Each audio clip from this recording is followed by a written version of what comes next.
So here we are. It's so lovely to see so many people that I recognize now from all over the place. It's amazing how we're all finding these ways of connecting with each other in different places.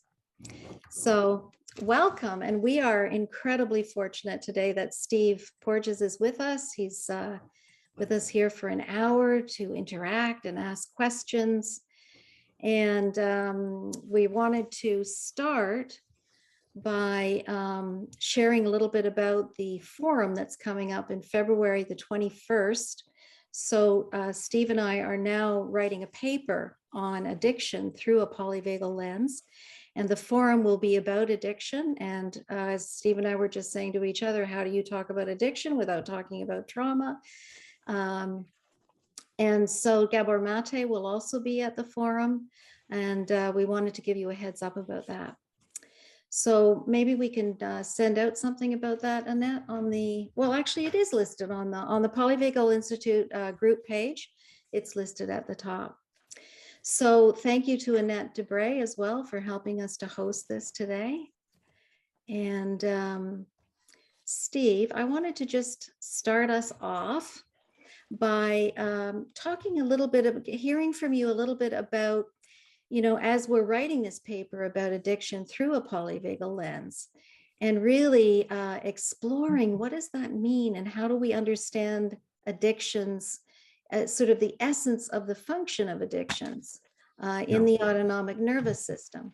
So do you want to start us off, and then we'll get some questions going from the audience? Sure. But first of all, the caveat is that I don't speak from experience. I have not really worked in the area of addiction, nor have I been addicted. So we start off at that point. Fair enough. And so we're approaching, at least initially, when I started to bridge into the clinical world with the polyvagal theory, I saw addiction as a strategy of regulating autonomic state. Over the few decades that I've been bridging the laboratory science, academic science with the clinical world, I've been informed by many people like you and people who are online about addiction and learning from it, or at least learning from the problems that the therapists face. And what I started to realize is that, first of all, there's this massive overlap of addictive behaviors, or let's say addiction, with people who have experienced trauma.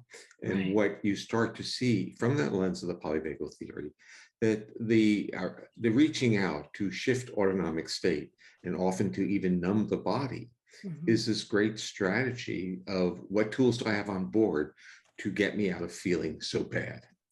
And I like to always talk about the onboard system that we inherited in our evolutionary journey.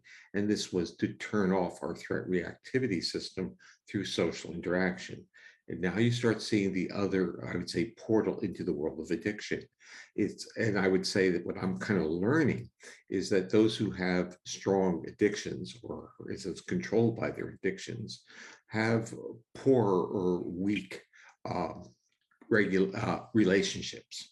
So they can't really rely on a trusted individual to help them co-regulate their physiological state.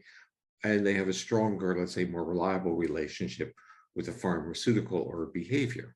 So they're still trying to do it. However, in the long run, we learn, and this again, is that the strategy doesn't work. This strategy of addiction doesn't work. It can initially be very effective in numbing, but from a polyvagal perspective, numbing isn't the best thing for your nervous system.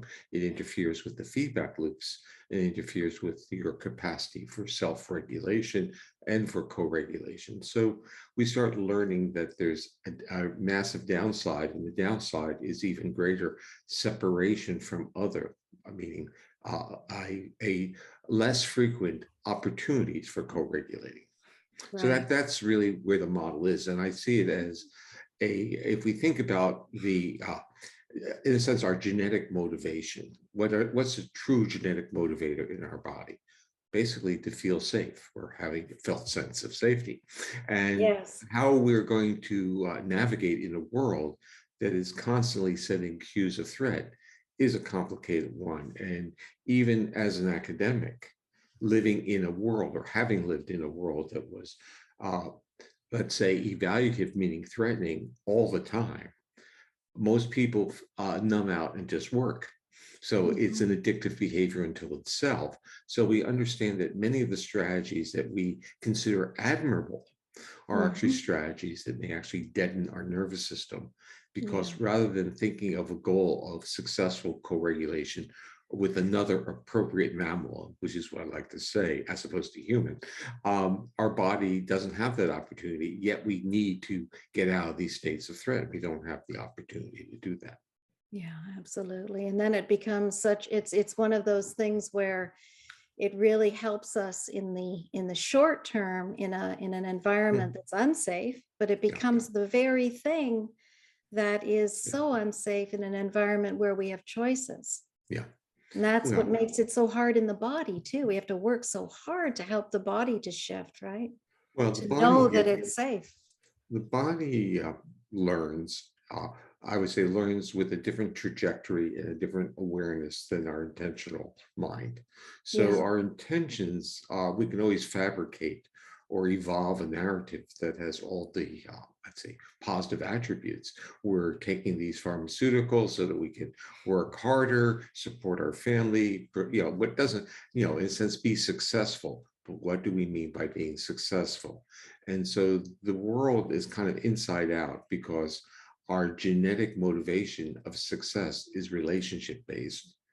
Our external world of success is object based, Yes. meaning acquisition of resources. And what you find, this is just the information I'm getting from my colleagues who are deep in the world of addiction, is the sadness of people who are addicted and their inability to really share their lives with others. Yeah, absolutely. And it's And, becoming more and more of a problem. and that's telling us something. I would say the simplicity of the message is also how it's so profound. It's saying the most important thing is, am I safe with others? And being safe, and then it's circular, because being safe with others enables me to feel more resilient, more flexible, and to live a fuller life. But we can use those terms. So it means I can live a life that also has risks, that also has danger cues, because I am, comforted by cues of safety around me. I have the ability to regulate with others. Absolutely. Beautiful. Matches very much what we see when we work with addiction. So let's open it up.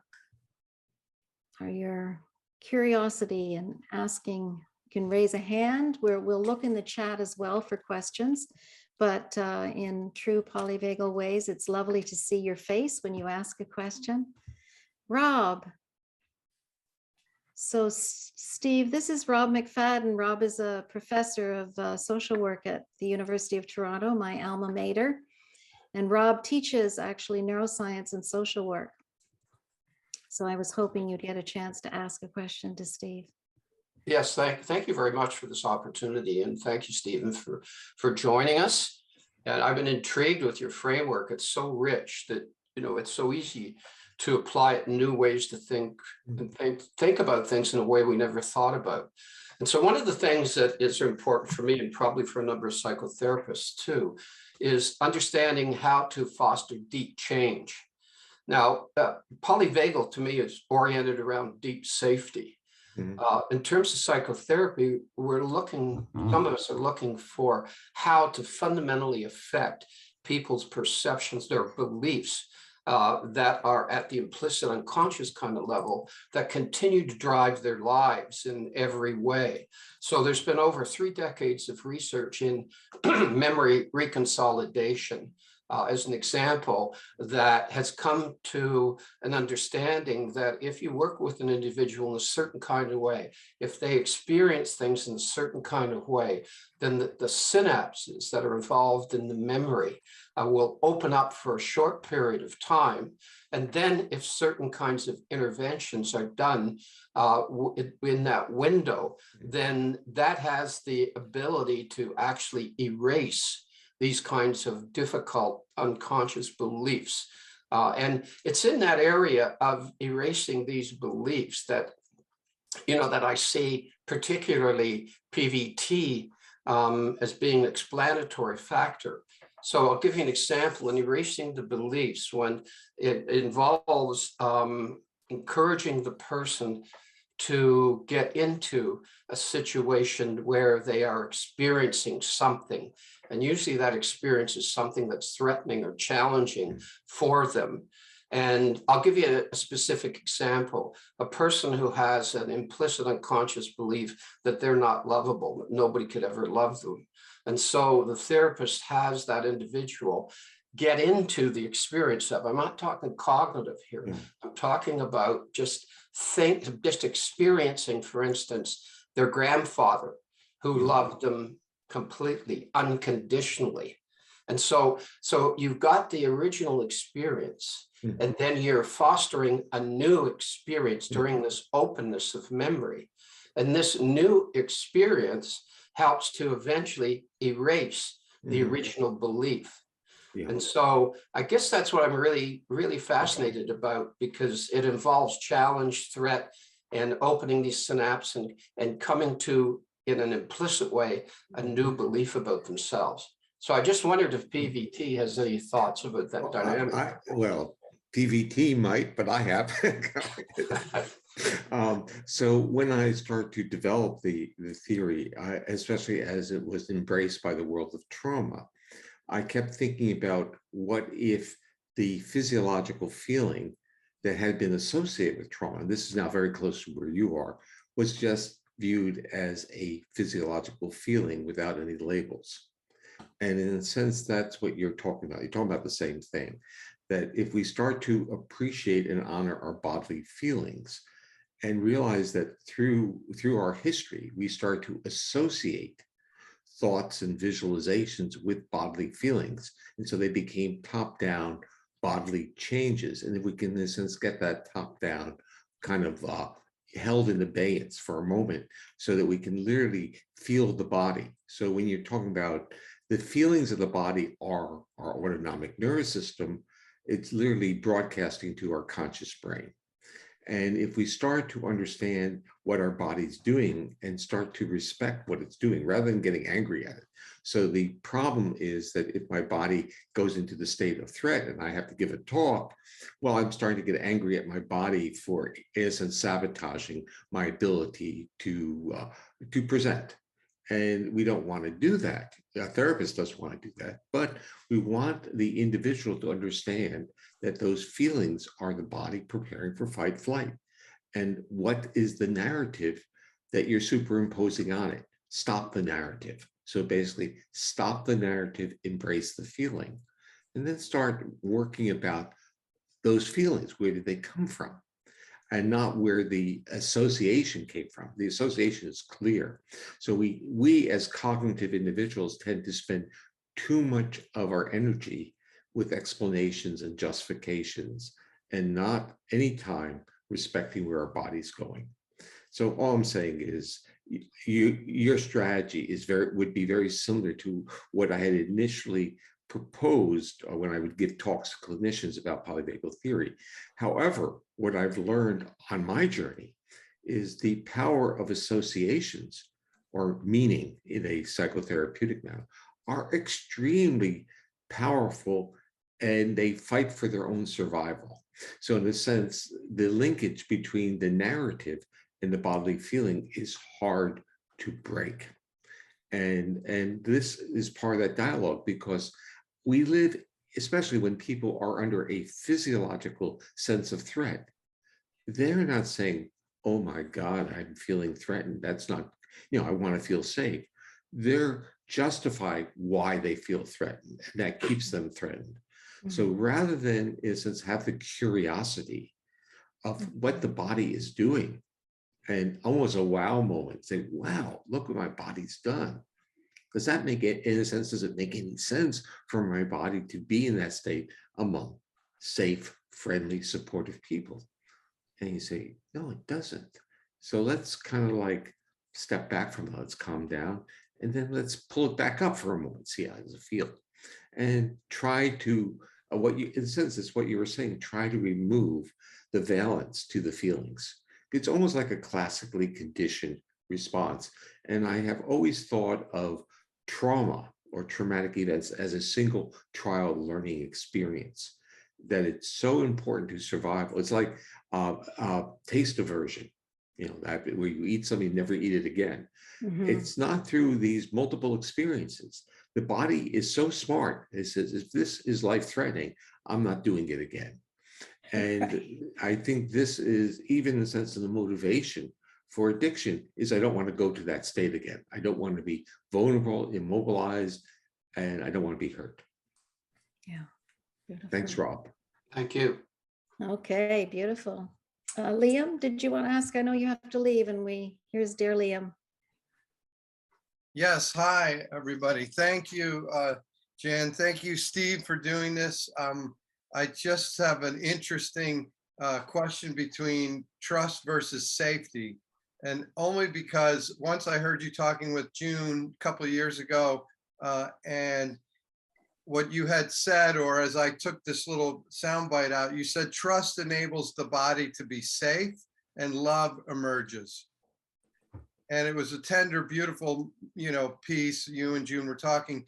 But when I shared that on a Polyvagal Facebook group, everybody got worked up and they were like, no, you have to feel safe before you can trust. And it started this whole conversation. What's the right word? Trust. Okay. So anyway, Leon, how are you feeling? Let me ask the real question. Much better. Thank you very much. I'm Yeah, glad you're not coughing. Yeah, I'm not coughing and I'm talking, and it's good to be back. You look good. Glad you're here. So what you're really describing is people arguing from a cognitive narrative perspective. They're not. So the words, I've been on a personal journey to find words that convey. So it's like I've been emphasizing that we need to be good witnesses of others. So I got an interesting email today and basically said that I was giving people the wrong message because just listening to people doesn't take away their pain. They misunderstood what I was trying to say, that it's not just, quote, listening. We're operationalizing things in terms of our narrative. So I'm using words like trust, love. The problem with even using the word love is that people, my wife Sue and I were going to write a book called The Neuro Love Code. And we had this amazing dialogue for almost a year, developing a proposal, which we never wrote, with an agent who thought that love was something that you feel when you walk into a room and see someone across it. Now, we use that word, or the love from the poets, which is all about unrequited love. And I was trying to say love is the emergence when we're safe enough to share moments of intimacy with another. It's a different meaning of love. It's a meaning of love that can only occur if you trust the person. Now, it doesn't mean you can't feel passionate with people that you don't trust. I mean, this is, of course, the paradox of life, where people get, I would say, neurochemically and neurophysiologically coupled or bound by their own biology, because they have become intimate with people they don't trust. And now they have a physiology that says, I can't live without the person and I can't live with the person. And they can still, quote, love the person. So we have, in a sense, created a word, or without understanding its neurophysiological substrate. So I've tried to use the concept of a feelings of safety, trusting an individual, and then the emergence of shared moments of intimacy that we can call love. You're muted. Let me just ask, just to be clear. So to me, like, trust has a sort of a cognitive piece to it. I'm saying trust is very, doesn't necessarily, well, it doesn't have to, is what I'm saying. So, okay, the world of body therapists, there's some therapists that you meet and you're on the table, you just feel, touch me, it doesn't, but others you're tentative because you're not sure. So why does one person's presence make you feel so safe that you trust them to touch you, while another you're very tentative? And this is where neuroception comes into play. Right. So it's kind of like trying to reel in this concept and sequence of, and actually I kind of modeled this in some of my talks where it's a negotiation on a psychological space. I feel I want to meet you, I get closer, so we have proximity, I'm still safe. I have contact, I'm still safe. So there's a sequencing, and that leads into a trusted relationship. Because I think now that you're asking me the question, I think trust has a prediction to it. So that That's person, what I was going. That's exactly yeah, what I meant. Right. yeah, You're bringing your history in. You're making a prediction. What's yeah, feasible to make the move yeah, here, and so you're taking a risk. yeah. So that's Well, that tricky balance between the uh, sympathetic going up, right, and yeah. feeling like, Okay, well, but Leon, the real thing is in the world of trauma, we know that people took the risk and they got hurt. So one of the major portals into being traumatized is the violation of trust. So you start seeing this whole thing acting out. So you're absolutely right. It ends up being a functionally a bodily learned prediction model. You're safe. I trust you. And the violation of that prediction model is devastating. I think you can see it best in the world of children being violated by their biological parents, yeah, that they're literally biologically tuned to go into states of safety and to trust, and they're violated. yeah, and that's the trick in sessions with a client, right? Is how to work between their bodily experience and then their historic experience to take a risk in session, to move, to release, to Yeah. share. So the critical, again, let me basically say I'm not the therapist or a therapist, but if they can, in a sense, stop and respect the body's response without going into that complex narrative, then I think you have an opportunity or a chance to rectify or to move on. But almost the latency when you ask a person to stop and just feel it before they come back with a narrative. And sometimes it's almost like milliseconds, they can't. They have to get this out, they have to explain and justify the reactivity. And all you're really asking is, can you sense and be aware that your body's responding? Not why your body is responding, but that your body is responding. And what are those feelings? And that's where polyvagal theory comes in and says, well, those bodily feelings reflect that autonomic nervous system that's in a state of threat. And of course, if you had these experiences, your body should be in states of threat. It's nothing. It's not atypical. It's not damaged goods. It's a system that has been retuned to help you survive. It's not a system that is damaged.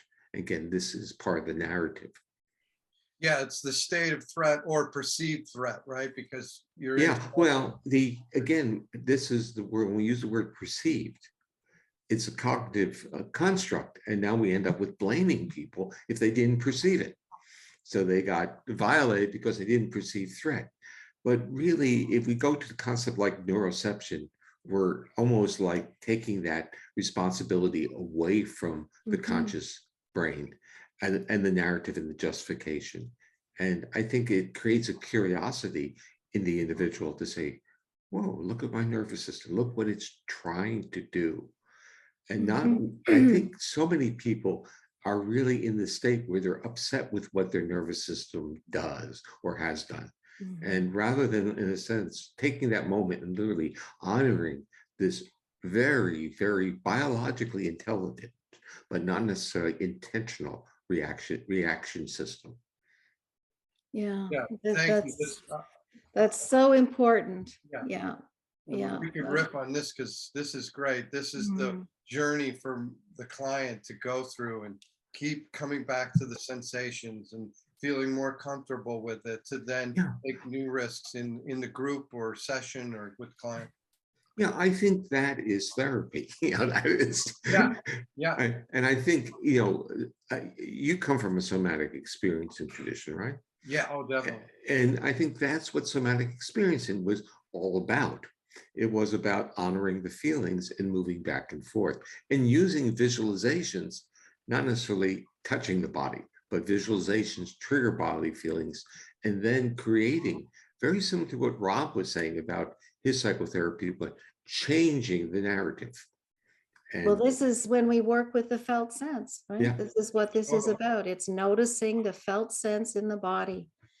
And so it's really, this is very on the edge, you know, working with addiction in particular through the body, through the felt sense is very new. yeah. Very, very new. It's coming more and more into trauma, I think, with Well, polyvagal theory it's, too, but Jan, it's very interesting because of the language issues. So like Liam was talking about trust, safety, love. I mean, in the sense of safety is a problem because most people think that safety is removal of threat. Our yeah, nervous system doesn't buy that. It wants specific cues that it can literally identify, but it's not. And so when we say I'm a safe person and we don't look at the person and our voices are modulated and we have high muscle tone and we're skittish, we're not safe to the nervous system of the other. So from a therapist perspective, the therapists have to be safe with themselves to convey that to another. yeah, But the therapist has to also honor and acknowledge that if their client is not broadcasting cues of safety, they're not going to feel as safe either. So absolutely. it's It's a this, two-way street. yeah, right. And It's it can be, co-regulation. right. And it can be extraordinarily exasperating, or you would call it exhausting, because you're not being met. And so the co-regulation isn't really occurring. You're not being met, and your nervous system is not being honored. Yeah, absolutely. And so the take home that I really want to emphasize is if you can break the cycle, if you can literally slow it up so that narratives and justifications don't cloud the individual's ability to honor their own their own bodily feelings. Yeah, And I think this progress is will what occur. Gendland called the pause. Yeah, exactly. Pause Mhm. and watch and be with and Yeah, accompany. yeah, Then yeah. you can change the story because That's that's it's right. not attached in the body. It's No, no. okay. Let's take It's another question. Um, who should we choose? I don't know. Nancy Falls. Nancy's writing a paper for the journal on addiction that's coming out in the summer with United States Association of Body Psychotherapies. Hi, Nance. Oh, we can't hear you. You're muted. and if you're muted, I can't see you. So Can you unmute? You can't unmute? Oh, there you go. Talk now. No? Oh, that's weird. Put it in the chat. Okay. Oh, can you hear me now? Somebody else? yeah. Oh, yeah. There you are. There we go. Okay. So I'm interested in working with people from different cultures. And in some of the people that I work with, their facial expressions aren't that expressive. And maybe from a Western perspective, we might even consider them somewhat flat. So regarding your principle of neuroception, and Yeah. when there's two people from different cultures, will their sense of safety be impacted? Oh, of course, but the part that we have to understand, I had this question, and it goes back to around, it's the year 2001, and I'm at a retreat on Lake Como in Italy at the Rockefeller retreat. And at the retreat, there was a couple from the Middle East, and where there was the same dialogue about, I asked the question, if your face isn't showing, what's going on? And they almost laughed at me because they say, in the home, it's all the same, meaning that people are interactive when they're with their safe friends or family. It's all the same. And I think this is part that the cultural difference is how they're responding to you. The cultural difference is not how they respond to safe, trusted individuals like relatives. So it's going to be a journey, but it means that you can't overreact to the flat face and not getting accused of safety. So like even let's say Japanese who tend to be very polite, but that's not accessibility. And the culture, in a sense, you can see the culture being expressed in the tentativeness. And that is, I'm not becoming accessible to you because I'll be hurt. And it's the cautiousness of the culture. And so it may require a different type of psychoeducational, in a sense, a ramp upward of accessibility. And I'm thinking like, particularly with Inuit, Yeah.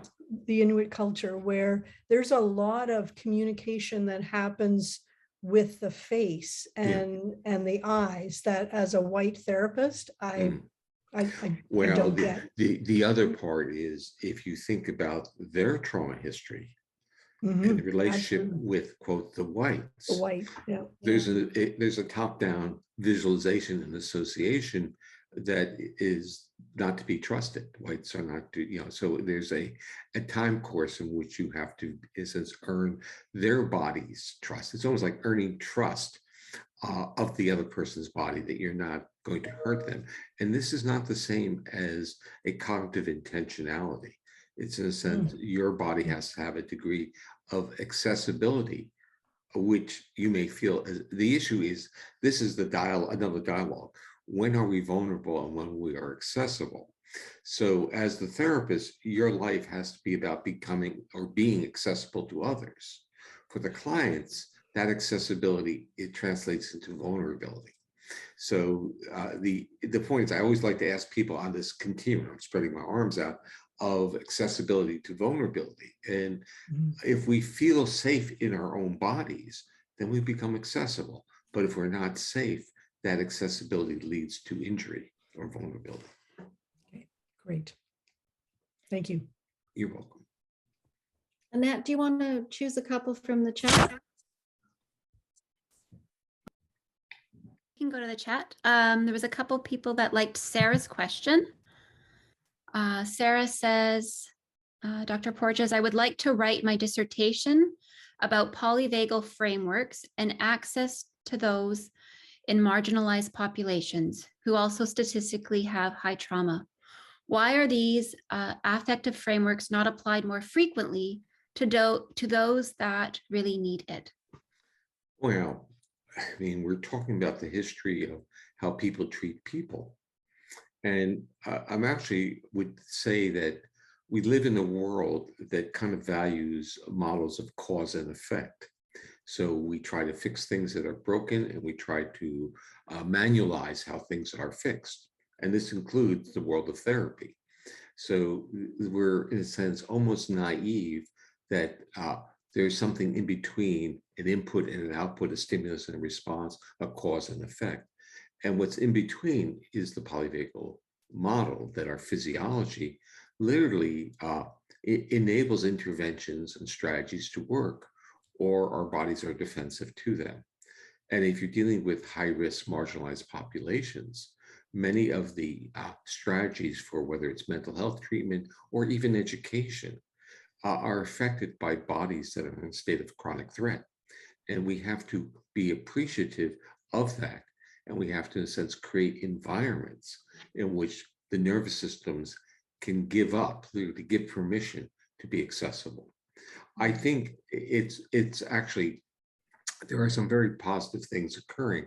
A colleague in New Hampshire, Emily Daniels, who's an education person, just signed a contract with the whole state of New Hampshire to develop training programs called the Regulated Classroom, which is all about a polyvagal informed strategy of making classrooms more accessible, or let's say interpersonally accessible for the children, more safe.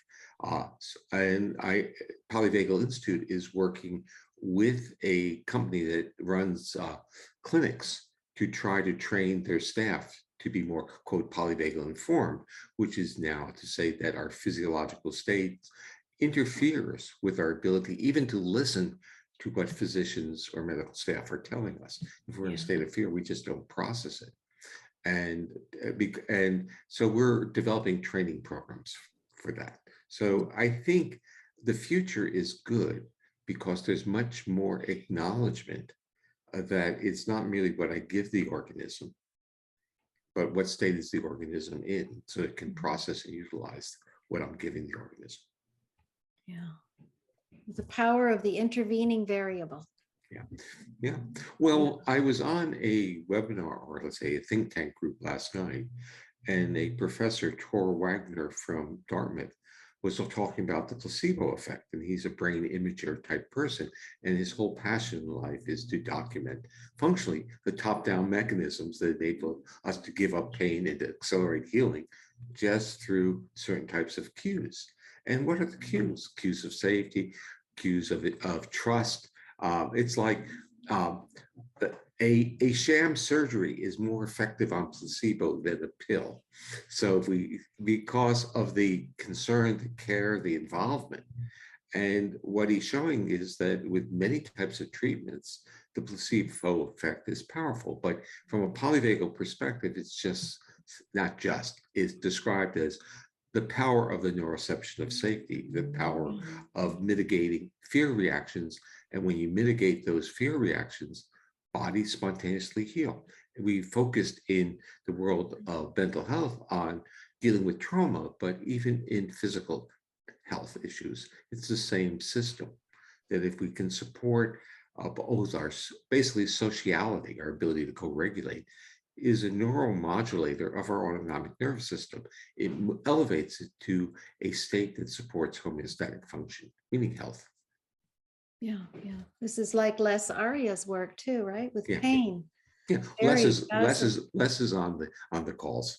Oh, good. Yeah. Yeah. Yeah. Wonderful. Wonderful work with chronic pain, which so often goes together with trauma. So he did one little manipulation, which he shared with us. He had a chronic pain person, and he had the person merely go to the faucet and run his hands under cold and hot water. So become more aware of his own body. And it was a powerful intervention for that subject, that client, because the client started to have, is be more aware of bodily state. Interesting way of getting in there into the body. Yeah, he did on the, he didn't plan it. He just said, "Why don't you do this?" And it was kind of an interesting neural exercise. And it has some features similar to what, let's say, Deb Dana does with her polyvagal applied type informed therapy, and that is having people visit these different autonomic states. Yeah, yeah, beautiful. Should we do another chat? Sure. What research has been done with the BIPOC community, especially with polyvagal theory? These are really questions of today.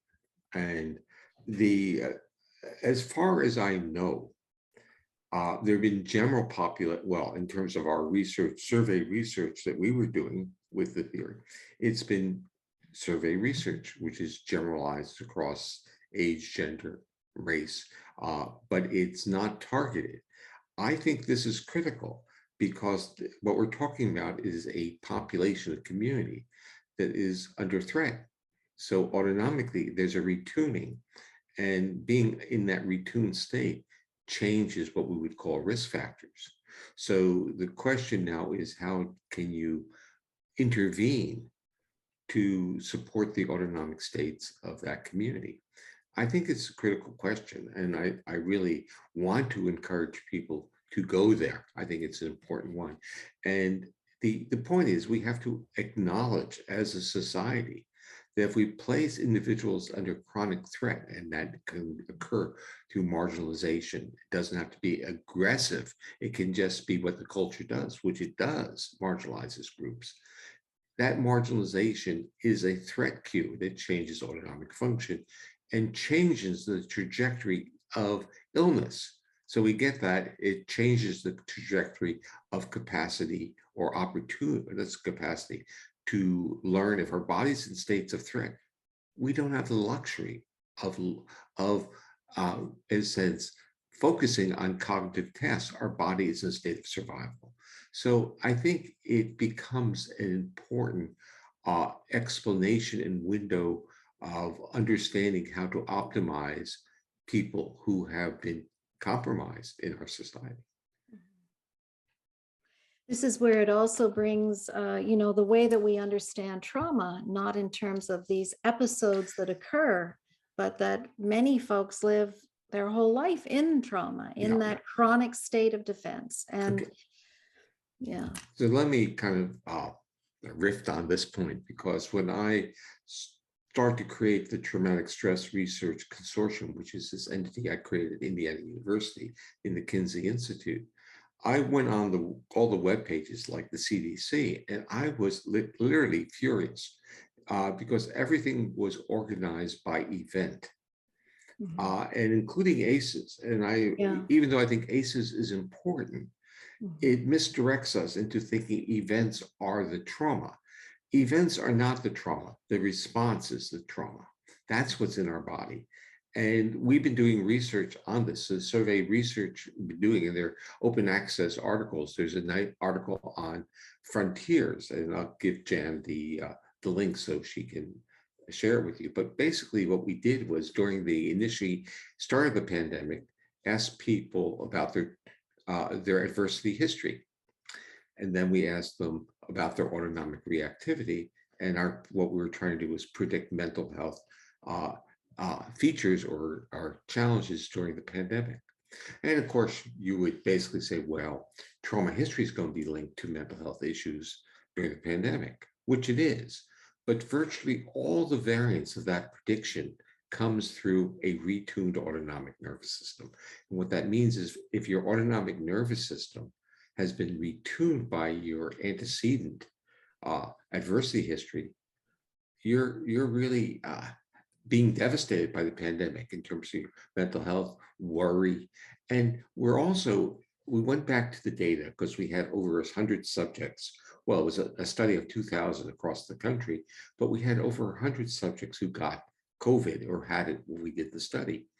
And what's interesting is the probability of getting COVID being in that 100 versus the 1,700 who didn't have COVID at the time was highly related to their adversity history. Yeah. Highly related. And in fact, since the autonomic measures were contemporary, it's how you feel now, it didn't serve that same type of, well, it predicted, but it's confounded. So we don't know whether their autonomics were being affected by trauma or by getting COVID. But what was interesting is, if you had severe adversity history, 75% of the people with that got COVID. And if you had a very, in a sense, translated into ACEs, but it's not the ACEs scale, it's our own. If it's a low number, none of them, or virtually none of them, got COVID. So we have to think of this retuning of the autonomic nervous system to be in a state of threat due to our trauma history.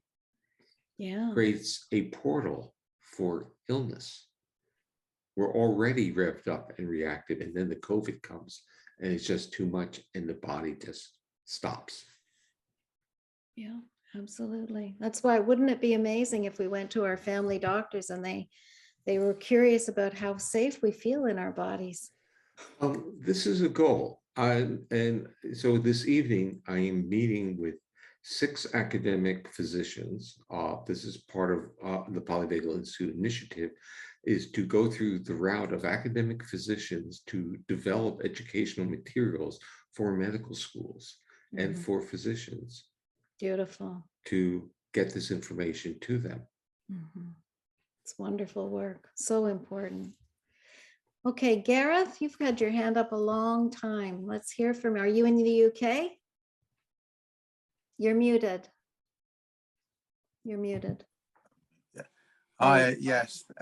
Thank you, Jan. Thank you, Steve. And what an inspiration for all your hard work as well.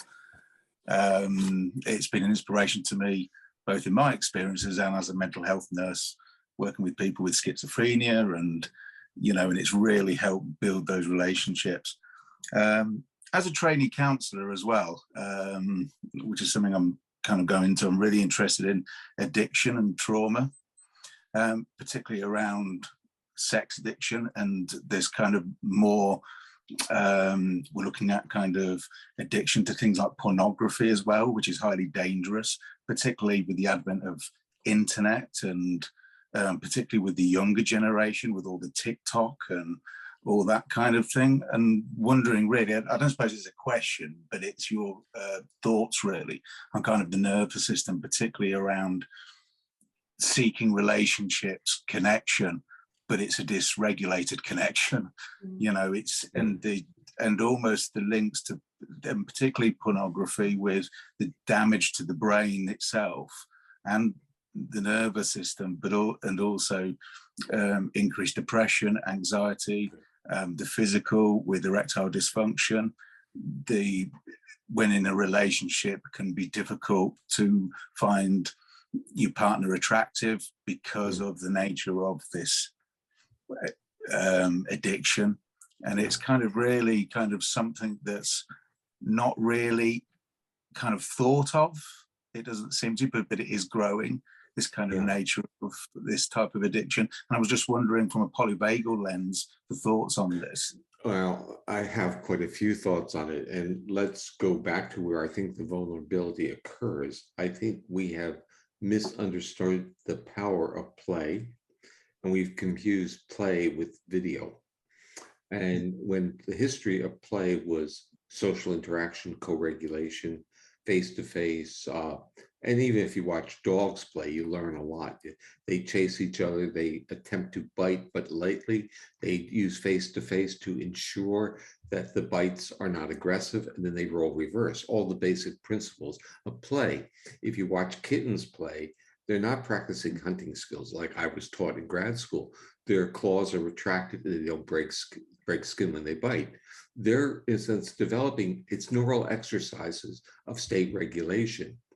This has been removed from curriculum. We don't have free play. We don't have structured play for kids. We think it interferes. We think it's optional as opposed to obligatory about play. And I think the dance movement therapists and the play therapists have a lot on the table for us to understand, because underlying both of them, or these big cluster of different subdisciplines of therapy, is reciprocity, it's movement, inhibition of movement, it's engagement. It's basically exercising the social engagement system and coupling it with movement so that we don't, basically we gain regulatory control of our body.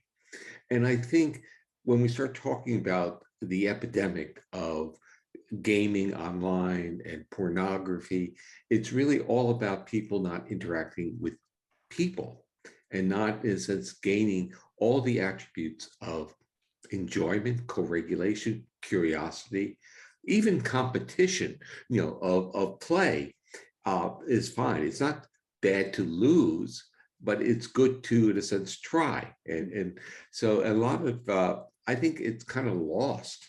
And I think we're I think it's relatively easy. And I think it could start with school systems, in a sense, creating play environments. And of course, we all live with these things. And we have to turn them off once in a while. And it's very hard for people, especially kids, to turn it off. It's their portal of connection, but they haven't developed the portals of connection that we really want to idealize. And that is literally feeling safe in the presence of another, feeling safe, having a safe hug, a welcome safe hug. Yeah. But I think you have the same ideas too. Yeah. Yeah. But you're validated. Go on. Yeah. And it's difficult because it's all about that relationships and when it kind of develops and it's a physical sex addiction, there's something that's dysregulated. Well, even think for a moment, they're exercise addicts, and that is a clear strategy to numb the body, to mobilize. But we need people more play addicted. It's like saying, I need to have this degree of socialization so I can flourish as a human being. And we haven't raised it to that level. We think it's always optional. I think the pandemic for a person like me, who basically likes social interactions, but have really been, I haven't had enough, I can feel in my body a retuning of my autonomic nervous system. And it's not a welcome feeling, is what I'm saying. No. Because if I am in a more, let's say, crowded or dense area, my body retracts. So I know that my body is defensive. And it's not cognitive. I have very minimal fears of getting infected, but my body reacts to the presence of other people. I mean, I've found that as well, because I have to work from home now. Yeah. Because I'm in the community nursing with people with mental health. So I'm working mainly from home. I eventually now do visits, but you also miss your colleagues. Yeah. Because everything's by Zoom and Teams. And so you really. And there's a blurring of what the workday is. For me, it is. I have no idea when it ends, because it can go on into the evening. It's not like, well, time to go home now, time to have dinner, time to visit someone. It's, everything blurs. And I think those boundaries through the history of humanity, on which ingestion became a social event, because it's the same neural circuits that we use for ingestion, we use for social interaction. We're not going out to eat. I'm not meeting people for lunch. It's not the same, and I miss it. And I found with working with mental health with psychiatry, when people are in crisis, and it could be suicidal, it's you've got all that work at home as well. When you finish work, you're still there at home. And it's created a kind of, it feels kind of unsafe. Whereas when I worked on the wards, I would take the drive back if something happened. I could process what was happening. Whereas now everything seems to be kind of there in this environment of mine. Well, if we go back to some of the earlier questions, your associative mind has put it all together. And in a sense, there's no boundary separating work from home, work from pleasure. I mean, this is my world, and this is part of my social interactions, or is a major source now. And it's not ideal, and it's functional for a while, but 2 years is a long time for an engaging sensitive nervous system. Yeah. So let's take maybe just one more question. Carrie? And Jan, one thing. Can you save the chats for me, because there's some questions? So sure, that would be very, very nice. And just send it to me so I can read them later. Okay. Beautiful. Okay, yeah, Annette, can we do that? Absolutely. And Carrie, do you want to read your question? Yes, I will. Thank you for this conversation. And I'm so curious about something you just said, and even how it relates to substance use. And it was that people with exercise addictions will numb the body to mobilize, or you use those two things simultaneously. And I'm kind of trying to understand substance use and what different substances do, opiates versus amphetamines or crack cocaine. Where are they landing in their nervous system, mobilized or immobilized, or a blended state? I'm not the expert on that, but let's go back to the exercise for a moment, because I thought exercise did two things. I thought it numbed it, so while they're exercising, they don't feel, but that there was a physiological rebound. So in a sense, they then got back into their body for a while. They were calm for a while.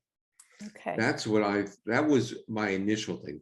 But again, that's not my life experiences don't touch that world. And when I exercise, I don't exercise to become numb. I exercise because I want to remain active for another decade or so. So there's it's a different motivation.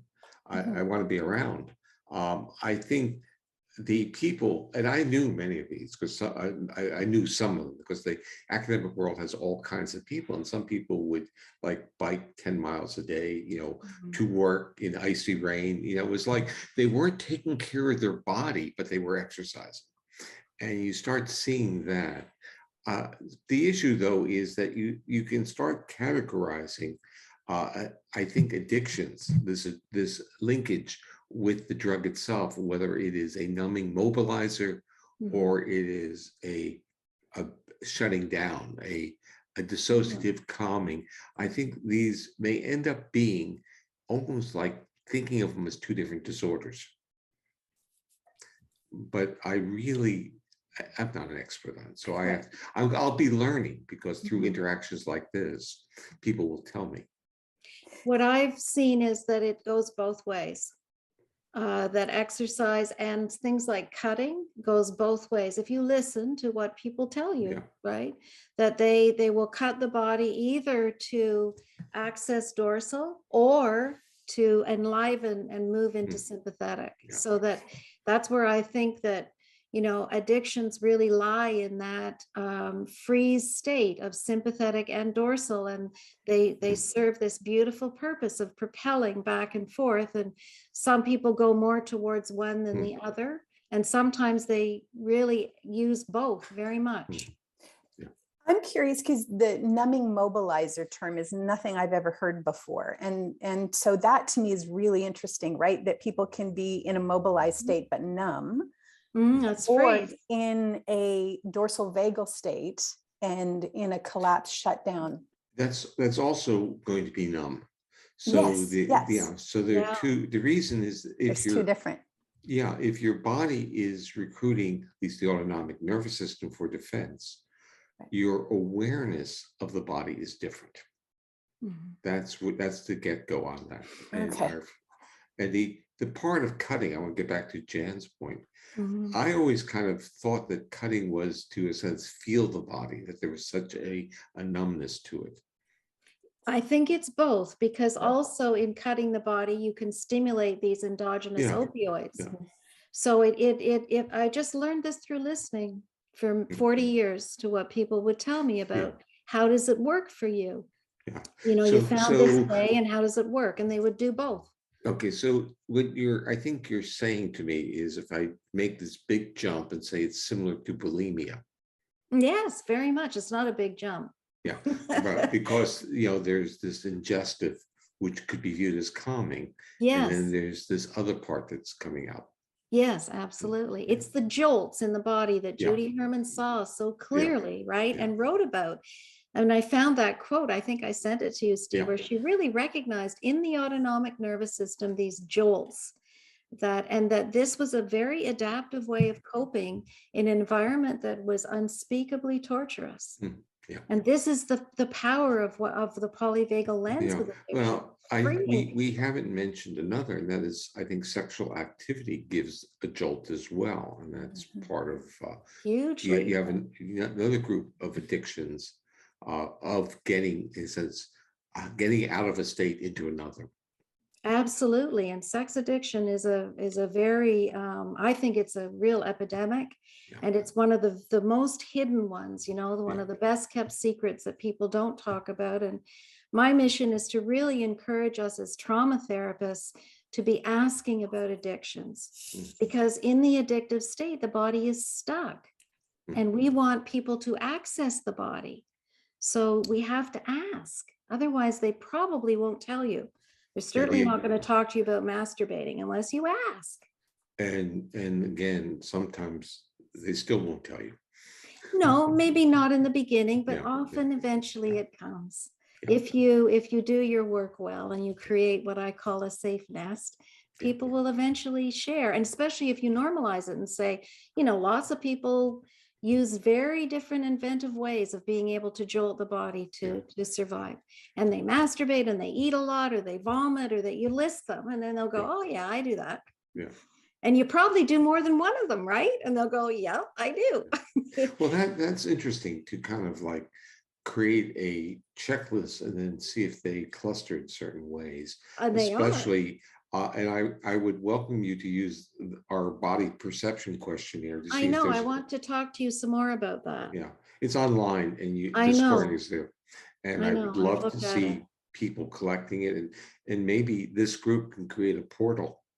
And we can create a Qualtrics portal where you can put your client's data in, and we can find these things out.